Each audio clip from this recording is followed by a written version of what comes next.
Worth it, but I heard you got along just fine without me, so that's fine too. You know, we are the only church. We're the only church in Washington. We're the only one in the United States, I'm sure, and probably the only one in the world that starts our services with the Doobie Brothers. So I wonder if they knew when they sang that song that it would be used as a church service song. So fun. I have not been announcing, although I will, that next Saturday we're having a Dr. Norman Sheely, MD, PhD. He'll be here next Saturday. ARE is sponsoring it, so I think isn't this one of the regional things that ARE does? Yeah. There's Pierre. Yeah. Okay, good. Yeah, I've been announcing it more often, but I didn't. I just now saw the brochure, so sorry. What's it about? It is about holistic healing. It'll be about holistic healing. He's kind of a national guy, huh? Yeah, he really is. Yeah, He's yeah. the founding president of the American Holistic Medical Association. Huh. Okay. It was about 5 more people that were party of that foundation also, but he's the founding president of it. Wow. Very, very super guy. He's a licensed psychologist in addition to having his medical license, and he's got 10 patents to his name. Wow. In addition to having written 300 articles and a dozen books, and so he's very... Did you have this written down? I mean, That's for you. Thank you, Pierre. Appreciate it. And he's really enjoyable to listen to. Yeah, I think Jan and I have actually talked to him a couple of times. He actually is a very nice man. Very nice man. So next Sunday, though, is our annual picnic at the park. So picnic, right, next Sunday. So bring a dish if you can. Is that Sunday the 31st? Sunday the 31st. Which part? Which part? What? I'm focused, sorry. It's not on the calendar. I know, I saw that. Well, no, we didn't know. I know. When I did the calendar. I know. And it's the 31st. Yeah, it'll be at Columbia Point, where we've had it for the last couple of years. So Columbia Point, you know, right next to Lulu's, right next to the boat dock. Right next to the boat dock. For playing cookie lessons. I know. And the most important thing is it's right next to the bathrooms. So, okay, all right. So lots of stuff going on as there normally is. You know, I have been telling jokes, silly jokes, sometimes kind of stupid jokes for like, what, 21 years or something here. It's amazing how fast time absolutely flies. But we do have a couple patron saints by the name of George Lennon and John Carlin. Oh, you got it. John Lennon and George Carlin. So. And John said, life is what happens when you're busy making other plans. Indeed it is. And George, as equally as insightful, thou shalt keep thy religion to thyself. He was, you know, and some of you remember we telling the story that we did meet George Carlin when he knew that he was the patron saint. It's a joke of our church, and we went and saw him, and he actually had our letters in hand, and it was interesting. It was interesting. T-shirts and sweatshirts that you can buy, although I'm not sure why you would want some of these, but you might. This is a little bit past due, but may the 4th be with you. 4th of July. Okay. So, yep.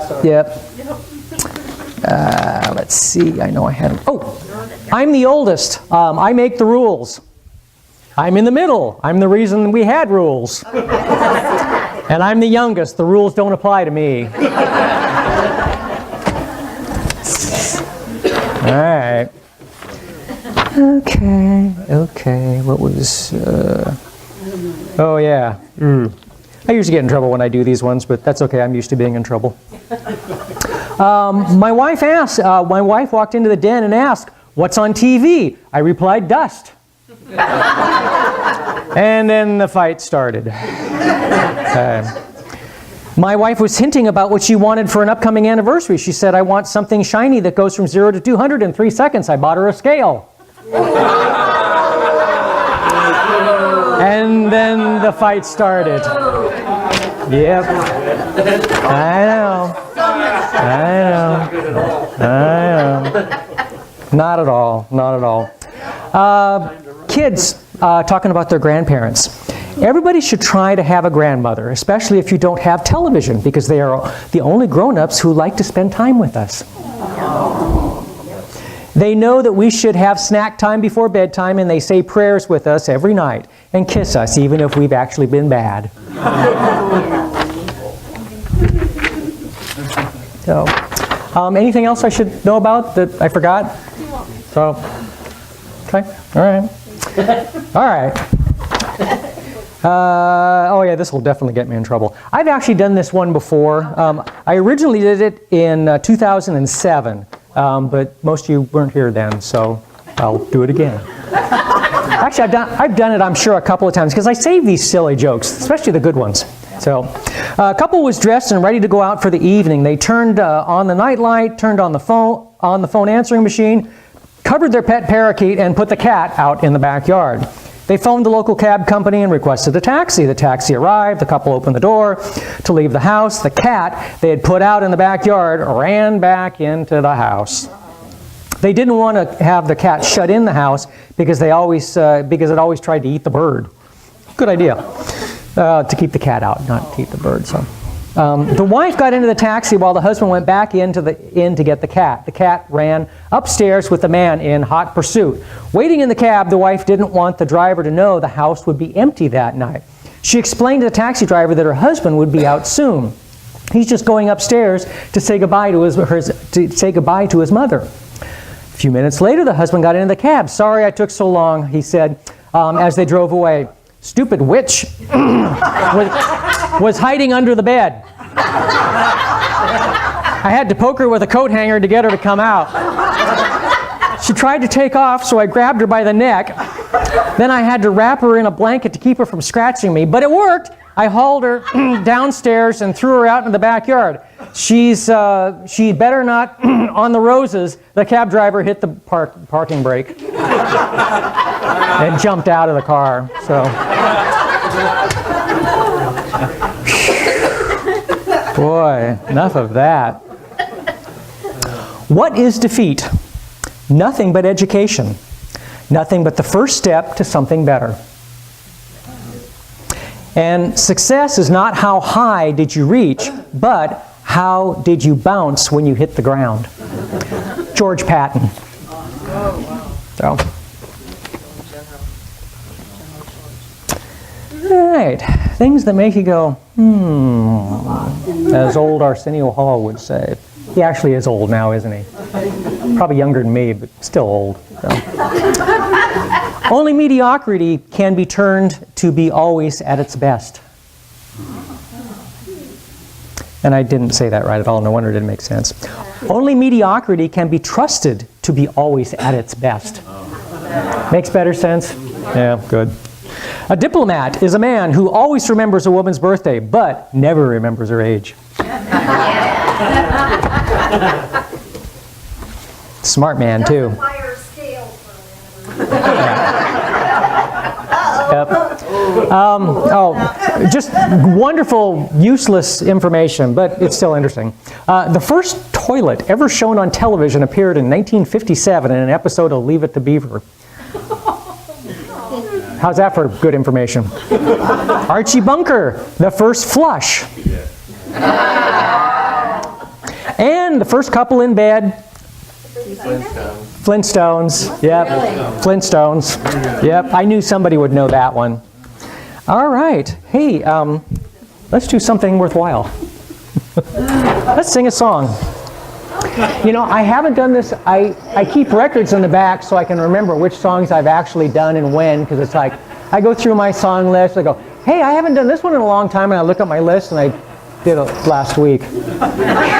Boy, so I do keep track, and I have not played this one in some time. I always love this song, if I can get this thing to turn on. Really? Well, it worked when I left. There it goes. Sheesh. Yeah, probably a reminder. I got to put a new battery in that thing, maybe. But this song is always I'm coming back because otherwise the speaker would have gone off in my ear. It's always one of my true prayers for all of you. It really, really is. So.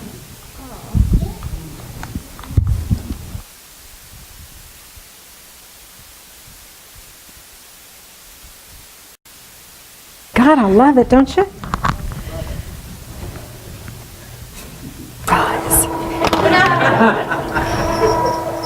Yes, thank you. So polite to ask. How many people feel better now than they did when they walked through the door? Yeah. Yep. That's what it's all about. Because,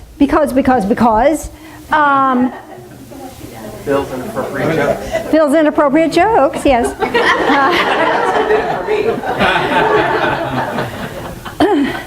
Because life has a tendency of wearing us down, does it not? And so the topic of our discussion this morning is overcoming discouragement. I have to tell you, it's the funniest dang thing ever. So I was looking at all the ways that we could get discouraged. You know what happened? I got discouraged. I had to fold my papers up and walk away because I was just getting discouraged. But there's lots of ways that we can get discouraged, that we discourage ourselves or life happens, right? Let's just chat about that a bit because we don't have to stay there. My theory is that suffering happens. That's part of being human. But I also feel that misery is optional. And we bestow upon ourselves such a measure of misery because we choose to do that by default. So here's the thing. There's lots of ways that we do that. Hold on a second. Just wait. Just wait, there's more. So, well, the key is for me to be listening. That's the hard part. I have to get out of my own way to hear what's happening here. So, discouragement is something that we can... Okay, back up. Hold on. All right, wait a second. Give me a sec. Okay, so I was going to save this for last, but apparently it's coming first. So first should be last should be first, whatever. So we have within our energetic system discernment centers. And those discernment centers are automatically adjusted to judgment. Not discernment, but judgment. This is good, this is bad, this is right, this is wrong, this is terrible, this is not quite as terrible. But we have these judgments that are natural human nature. And we needed that as primitive human beings to survive. Because if this was a bad thing, we didn't want to do it again because it would cost us our life. Or we had to protect our family. So we had to always be on the lookout for what was wrong. Well, we don't have to do that so much anymore. We still have to have that tuned in a little bit because you're driving, you have to know what's wrong. If somebody's going to be crossing over into your lane, you have to have that natural sense of awareness that, oh, something's amiss here, I need to be careful. But running, generally speaking, on what's amiss is discouraging. It discourages us because then we only look for what isn't working. And in order to have the fulfilled life that, the forever young life that we were just singing about, that doesn't require this judgment, it requires discernment. And discernment is the ability to choose and have clear information so you can choose. When we step out of a place of where we have a point of choice, then we're locked and we're powerless. And when we feel powerless, that's when we get discouraged, is it not? So there's a couple of things that we can do to clear that discernment and get us in the right spot. And I'm being led to just show you that right now. I was going to save this for later. But anyway, here it is. So right above your eyebrows, just right above your eyebrows, is little energy fields, and they're kind of like long, oblong, or rectangular things. You may perceive them differently than others. Anybody a little tender right there? They're plugged up. That means they're plugged up. So the fastest way to clear them is to pull the energy out. So take the energy and just sweep it out, pull it out, and let it go. Okay? So I'm going to, in Hebrews it talks about, I wasn't even going to use this verse, but here we are. Let's see if I can find it really fast. Apparently I can't. Oh, come on. Well, I really wanted to read this to you. Here it is. Okay. Hebrews chapter 5, verse 14. But solid food is for the mature, who because of practice have their senses trained to discern good and evil. So you're going to train yourself to discern what to pay attention to. What are you going to put your attention on? Have you ever seen those video clips of police officers and they pull somebody over and, well, let's step back away from the car, and then somebody comes along and plows right into the car? It's because whoever's driving is going, oh my gosh, look what's going on. I wonder what that is. And they just aim right at it. They don't realize they are until they hit it head on. Whatever we're focused on is what we're going to go towards, what we're going to energetically magnetize to come to us. So are we focused on that which is good, or are we focused on that which is not good for us? Are we focused on which brings us joy, or are we focused on the things that bring us discouragement? And from personal experience over the last few days, my goodness, just thinking about discouragement makes you discouraged and just feeds on itself, and it's hard finding your way out of that. But so did you feel better when you cleared? Yes. Okay, so you have two spots in the back of your head, you know where your occipital lobes are back here? Occipital meaning eye. So those are like little round things. So if you can get a hold of them right there, shake them and take a deep breath in and let those go. And that clears that circuit. That clears that energetic circuit. Now let's reprogram that energetic circuit to something a little more positive, shall we? Because again, there's nothing wrong. There's no right or wrong, good or bad about that. That's just how it is. Because as human beings, that's how we're wired. But if we want to be ascended beings or divine beings of love and light that we are, we get to do it a little differently. We get to have a higher intent. We get to have discernment in a different way. Make sense? So sometimes we get discouraged when we rely on outside encouragement. Dang it. You know, wouldn't it be wonderful if people would just acknowledge how wonderful I am? But they don't. And when we expect that, we're going to be disappointed and discouraged, because then it doesn't matter what we do or try or say, we'll never be good enough, especially for some people. And sometimes those people are family. So then you find your own tribe, you find your own people, you find your own home. That's why we kind of feel Divine Fellowship is home. Because then we can be accepting and loving of one another. Not that we depend on it, but it's nice to have. But if I'm depending on Phil to tell me what a good person I am, he loves me, but that's not his job. It's not his job to encourage me. That encouragement comes somewhere else, and we'll get into that in a minute. The other thing is efforting. I love this word. You know that my brother and I went to the Sedona Method workshop several months ago.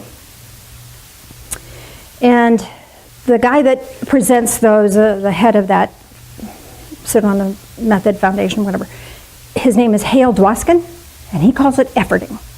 And that's when we put out a lot of effort into something rather than just doing it. For example, let's say you're in sales and you know you need to make calls. So you write your list and you alphabetize your list, and then you sort them by which might be better for you than other. and end up not making any calls that day because you're busy efforting. And we effort about a lot of stuff. Phil and I had been efforting about cleaning our back room. And finally one day he just said, "Today's the day, you want to clean that back room?" Okay. Off we did and got it done. Took us about 3 or 4 hours. It was a horrible mess. But it's so much nicer now. But we didn't effort about it anymore. We just did it.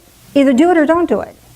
But we spend a lot of effort in thinking how I should do it, or why I should do it, or should I do it, or what will people think if I do it, or what will people think if I don't do it, or how long is it going to take? That's efforting.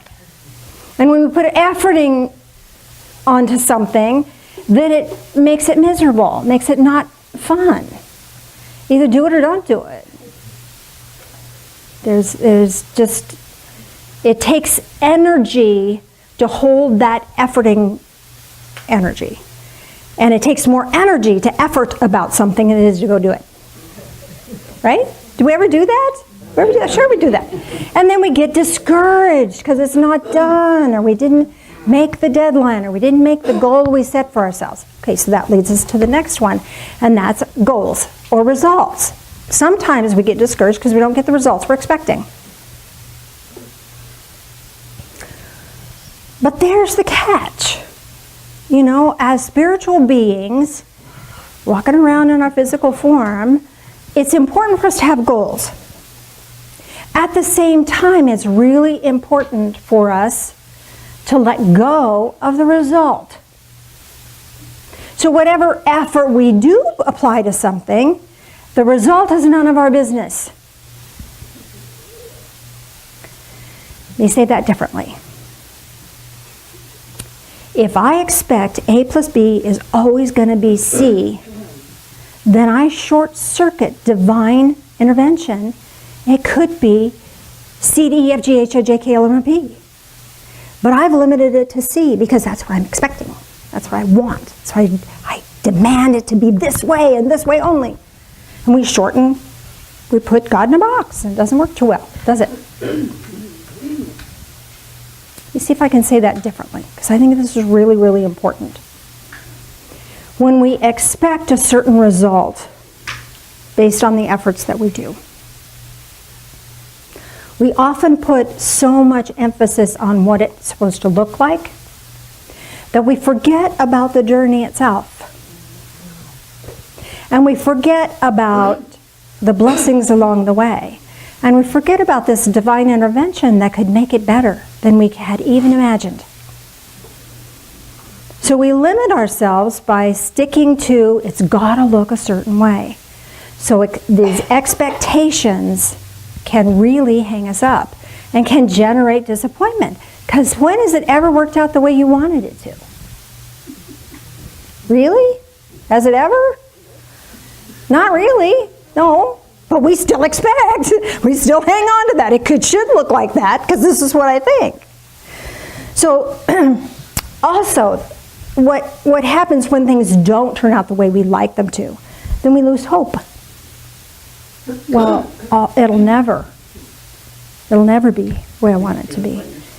You give up on yourself, you lose hope. You lose hope in how it is, you give up on yourself, you lose hope about how it's going to be. I'm going to move on because I'm seeing everybody's energy go, we don't want to go there. Exhaustion. We get tired, which is kind of goes along with losing hope. And then we're afraid. We become afraid. Well, then I can't, you know. But there's a cure for that. That's all human nature. So right now you get to give yourself a little bit of an okay, and you get to cut yourself some slack. Because if you've been discouraged, you're human! Yay! Woo! If you're moving in that, if you're in that state of being, there's a way out. There is a way out, and part of it is clearing this discernment. What did Phil say this morning? You read something about if you fail. What was the quote, Phil? Something like George Patton, it's not it's how much you bounce. Yeah. Yeah, I think there was another one too about failure. So failure doesn't mean you fail. It just means you found one way it didn't work. It's a lesson. It's just a thing that is. And when we hang on to a failure, then our discernment centers are blocked and we can't see a new way. All we can see is what the frustration was. So I have this beautiful verse I want to share with you, two actually. I love these. Which one first? This one first or that one first? This one first. So Isaiah chapter 40 verses 30 and 31. You're going to love these. You're going to love these. I'm going to back up and do 28, 29, 30, and 31. We're just going to do the full meal deal. Do you not know? Have you not heard? So this could be new information. It was new information then. It might be new information now. Have you not heard this? The everlasting God, the Lord, the creator of the ends of the earth, does not become tired or weary. His understanding is inscrutable. He's got discernment. He gives strength to the weary. And to him who lacks might, he increases power. Though youths grow weary and tired, and vigorous young men stumble badly, yet those who wait for the Lord, now the word wait can be also translated hope. We were talking about hope. Those who hope for the Lord or wait for the Lord will gain new strength. They will mount up with wings like eagles. They will run and not get tired. They will walk and not become weary. Isn't that beautiful? One more. Add this to your repertoire. I have a permanent marker in my Bible because I don't ever want to lose this one. Because I'm not sure I can remember the verse, but I can find it if I have my little marker. It is Habakkuk 3:19. The Lord God is my strength. He has made my feet like hinds' feet and makes me walk on high places. Hinds' feet are deer or goats or whatever. Have you ever seen goats and they running through the mountains and those rocky places? How they hang on is unbelievable. And they're just a tiny little thing and they're standing there and they're just happy as they can be. And then they jump. That's what it means to have this confidence, this spiritual confidence, this spiritual joyfulness. When we can shift our discernment centers to not be focused on what we didn't do right, because God knows we will find it, but focusing on a path of service. The moment we start doing something for another person or for a greater good, all of a sudden, all the suffering, all the efforting, all the struggle falls away. It just becomes easy. It just becomes easy. Those tasks that, oh man, I just can't make myself do it. All of a sudden you find yourself doing them when you let go. And when you move into this place where you're allowing yourself to flow freely.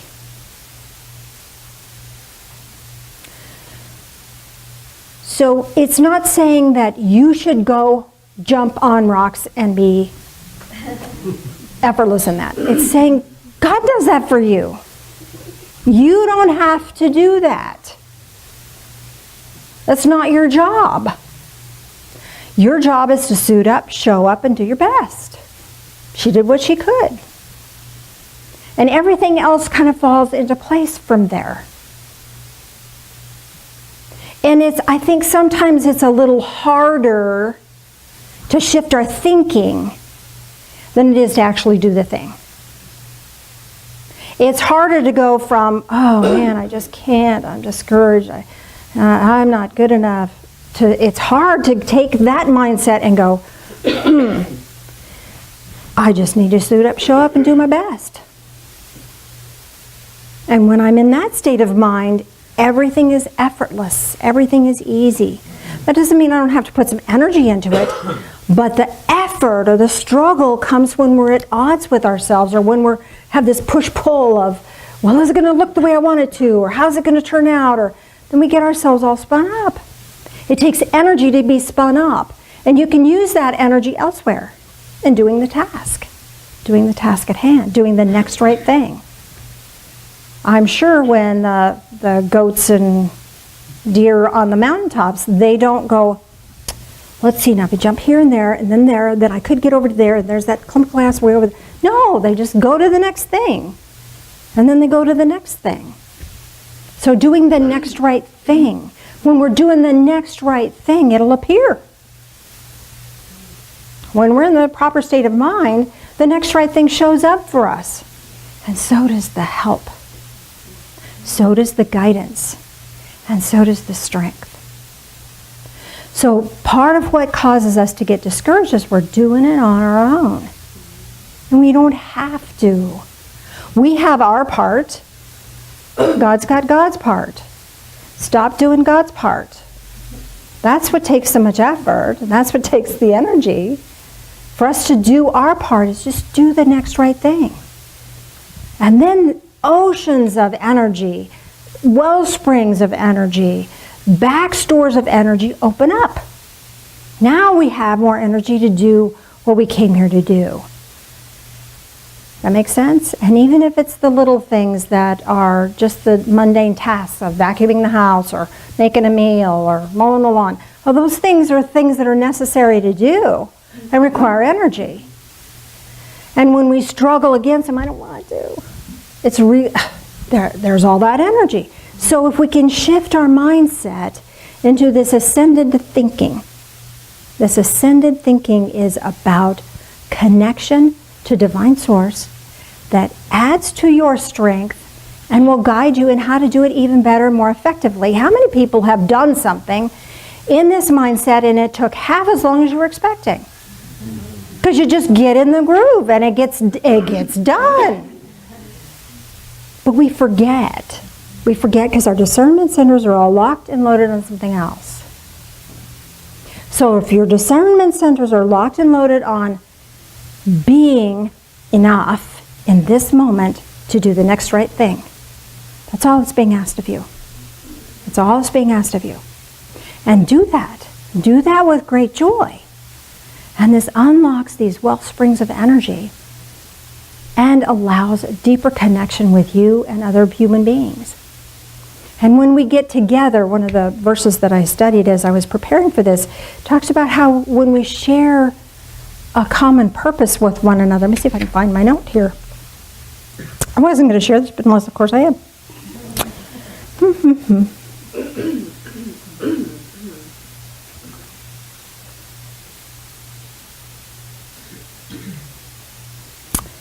And, I can't read my writing very well.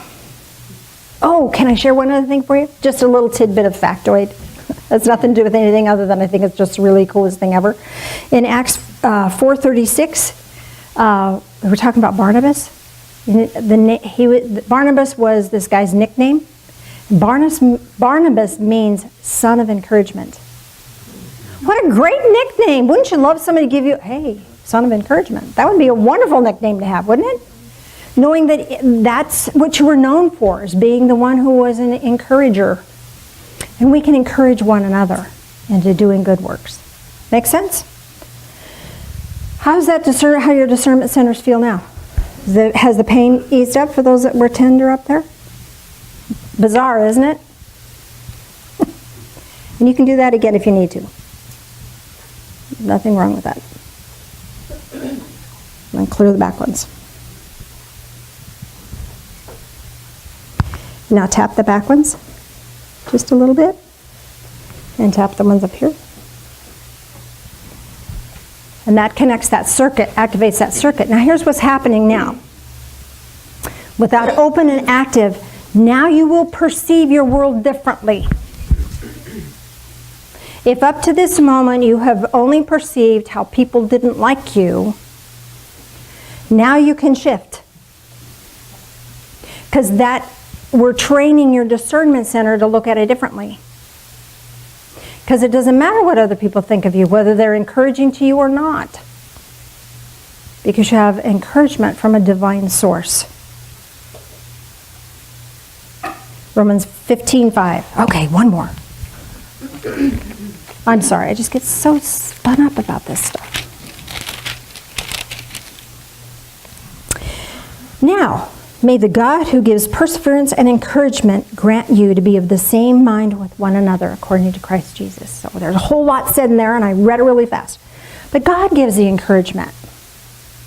If you're waiting for encouragement from a spouse or a friend or other family members, it's not going to happen. Let them off the hook. It's not their job. That encouragement comes between you and divine source. And how do you get that? You talk to the source. Who are you talking to? You talking to people who tell you you're not good enough? Stop talking to those people. Start talking to the ones that can communicate with you who you really are. Hang out in that arena. Well, I have much more to say about that, but I'm not going to say any more about that right now. Because I would like to lead us in a guided meditation.